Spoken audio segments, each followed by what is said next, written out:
नमस्कार मित्रांनो, शेतकरी मित्रांसाठी अत्यंत आनंदाची बातमी आहे। ज्या शेतकरी मित्रांचं सोयाबीन अनुदान KYC मुळे अडकलं आहे, आता त्यांना त्यांचं जे काही KYC आहे ते घरच्या घरी तुमच्या मोबाईलवर कशी करायची आहे मी तुम्हाला दाखवणार आहे।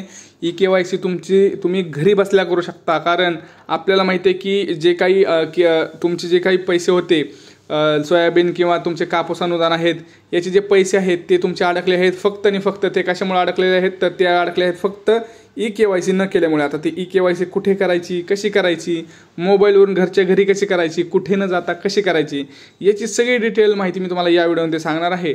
तर व्हिडिओ हा अत्यंत महत्त्वाचा असणार आहे, आपल्या शेतकरी मित्रांसाठी अत्यंत महत्त्वाचा असणार आहे। तर त्यांना तुम्ही जरी हा व्हिडिओ पाहत असाल तरी आपल्या शेतकरी मित्रांना हा व्हिडिओ शेअर करा आणि त्यांना सांगा की KYC तुम्ही घरच्या घरी कशी करू शकता। तर हा व्हिडिओ पहा, नक्कीच तुम्हाला समजेल। तर अशा कामाच्या व्हिडिओसाठी आपल्या चॅनलला पहिल्यांदा सबस्क्राइब करा आणि बेल आयकॉनचं जे बटन आहे ते घंटीचं बटन दाबून ठेवा, म्हणजे मी जसं व्हिडिओ टाकेल तसं तुमच्यापर्यंत लवकर पोहोचणार। तर लक्षात घ्या, सुरू करूया आपण आता। कुठलाही वेळ न घालवता की KYC कशी करायची बाबा। तर लक्षात घ्या, कोणत्याही मध्यस्थांचा हस्तक्षेपाशिवाय शासनाच्या आर्थिक सहाय्य योजनेचा लाभ पात्र लाभार्थ्यांच्या आधार संलग्न बँक खात्यामध्ये पोहोचावा, यासाठी खातरजमा करण्यासाठी महाराष्ट्र राज्य सरकारने KYC सुरू केले आहे। म्हणजे पहिलं काय होतं तर मित्रांनो, की शेतकऱ्याला जर पैसे द्यायचे असतील तर ते वरनं टप्प्याटप्प्यात पैसे येत होते, मग ते वरचं थोडं खाणार, मधला खाणार, मग शेवटला आणि मग शेतकऱ्याला आता ते रुपयातला चारानेच यायचे होते। मग ह्याच्यासाठीच डायरेक्ट एक रुपया त्या सरकारच्या खात्यात जाण्यासाठी ज्याचं आधार लिंक आहे अशा खात्यामध्ये त्या शेतकऱ्याच्या डायरेक्ट ते पैसे मिळावे, यासाठी ही प्रक्रिया KYC सुरू आहे। KYC कशासाठी करायची तुम्हाला कळलं। KYC जर नाही केली तर तुमचं त्यांना अपडेट माहिती जाणार नाही, म्हणून KYC करायची आहे।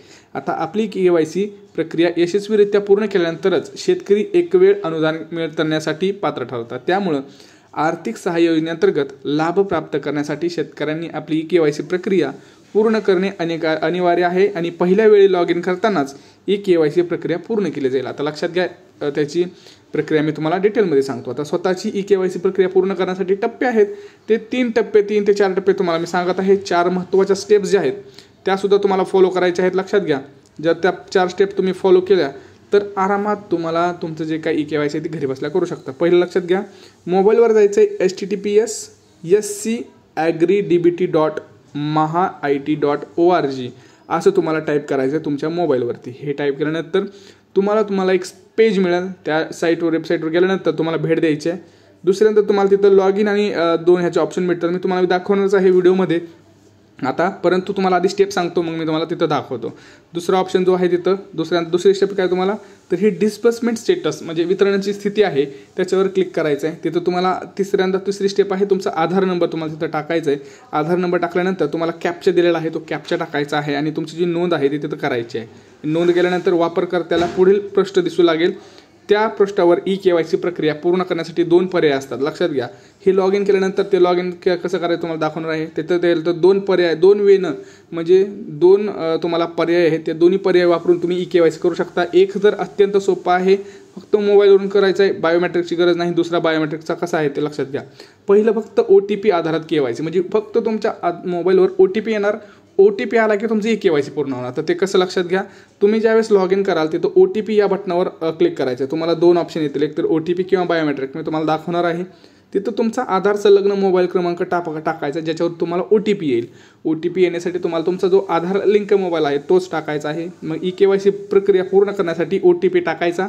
परत तिथं चौथा ऑप्शन आहे, चौथी स्टेप आहे, चौथी जी प्रक्रिया आहे, पर्याय आहे तो आहे गेट डेटा, या बटनावर क्लिक करायचं आहे आणि तुम्ही नोंद केलेली OTP मोबाईलवर प्राप्त OTP सहित जुळल्यास KYC यशस्वीरित्या पूर्ण होईल। लक्षात आलं किती सोपं आहे। OTP बटनावर क्लिक करायचं आहे, आधार नंबर मोबाईल नंबर टाकायचा आहे, तिथं OTP येईल, तो OTP टाकायचा आणि गेट डेटा नावाचा ऑप्शन आहे त्याच्यावर क्लिक केलं की तुमचं तिथं OTP आल्यानंतर ते तुमचं KYC जॉईंट होईल। एकदम सोपी प्रक्रिया आहे। दुसरी प्रक्रिया लक्षात घ्या, बायोमेट्रिक आधारित आहे। आता बायोमेट्रिकसाठी तुमच्याकडे बायोमेट्रिक सांगतो मी तुम्हाला काय करायचं आहे। तर बायोमेट्रिक या बटनावर क्लिक करायचं आहे, 2 बटन आहेत, OTP आणि बायोमेट्रिक, तुम्हाला मी दाखवणारच आहे कसं करायचं। वापरकर्त्यांनी यंत्रणेमध्ये स्थापित केलेल्या उपलब्धकरणामधून योग्य पर्यायाची निवड करावी। योग्य उपकरणाची निवड केल्यास ड्रायव्हर काम करू लागेल।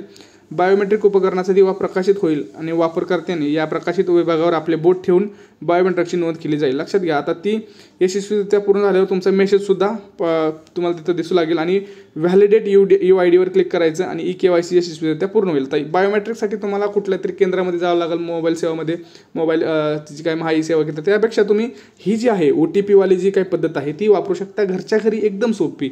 OTP वाले मित्र म्हणेन सगळ्यांनी OTP वाली वापरा, एकदम सोपी आहे, काही टेन्शन नाही. आता तुम्हाला दाखवतो कसं करायचं आहे. आता मी बघा माझ्या मोबाईलवरती टाकलं आहे SC ॲग्रीडीबीटी. इथं तुम्हाला दिसतं आहे, जसं तुम्ही होम पेजवर गेला तिथे लॉग इन दिसतंय आणि इथं त्याच्या खालीच बघा तुम्हाला डिस्बर्समेंट स्टेटस. तुम्हाला मी जी पहिलं सांगितलं होतं, पहिली स्टेप होती ही वेबसाईट टाकायची, दुसरी स्टेप होती डिस्बर्समेंट स्टेटस. ह्याच्यावरती क्लिक करा. याच्यावरती क्लिक केल्यानंतर तुम्हाला बघा हे असं दिसतं डिस्बर्समेंट स्टेटस. मला इथं डिस्बर्समेंट स्टेटस पूर्ण दिसतं. तर ह्याच्यावरती तुम्हाला मी सांगितलं होतं की 2 ऑप्शन आहेत, एक तर OTP, दुसरं बायोमेट्रिक.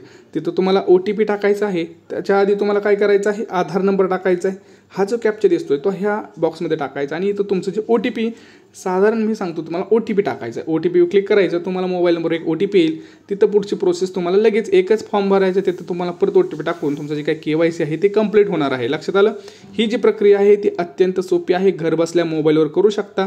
सगळ्यात सोपी आणि एकदम इझी प्रोसेस आहे. त्यामुळं माझं म्हणणं आहे ज्यांना अजून पैसे आलेले नाहीत सोयाबीनचे, त्यांच्या अनुदानाचे, त्यांना फक्त ही प्रोसेस करायची आहे. ही प्रोसेस केल्यानंतर तुमच्या अकाउंटमध्ये पुढच्या 1 ते 2 दिवसामध्ये KYC पूर्ण झाल्यानंतर तुम्हाला ते पैसे आरामात मिळणार आहेत. त्यासाठी शेतकरी मित्रांनो लवकरात लवकर हे काम करून घ्या, कारण तुमचं हे काम जर नाही झालं तर तुम्हाला सोयाबीन आणि जे काही कापूस आहे त्याचं जे काही अनुदान आहे ते अर्थसहाय्य आहे ते मिळणार नाही आहे. लक्षात आलं. आणि पुढचं जे मला एक महत्त्वाचं सांगायचं आहे जे म्हणजे की जे आपले शेतकरी मित्र आहेत त्यांना अजून जे काही नमो शेतकरी आहे किंवा किसान हप्ता आहे तो मिळाला का, तर किती मिळाला तेही तुम्ही आम्हाला सांगा. तुम्ही कुठल्या गावातून आहे हेही सांगा. शेतकरी मित्रांना अजून काही प्रश्न असतील, तुमची कुठलीही योजना असू द्या त्याच्याबद्दल जर काही प्रश्न असतील ते नक्की आपल्या कमेंट सेक्शनमध्ये कळवत जा, म्हणजे आपल्याला नेमकं कळतं तुम्हाला काही प्रॉब्लेम आहेत आणि त्याचं आपण सोल्युशन काढू शकतो का. तर भेटूया आपण पुढच्या व्हिडिओमध्ये. तोपर्यंत जय महाराष्ट्र.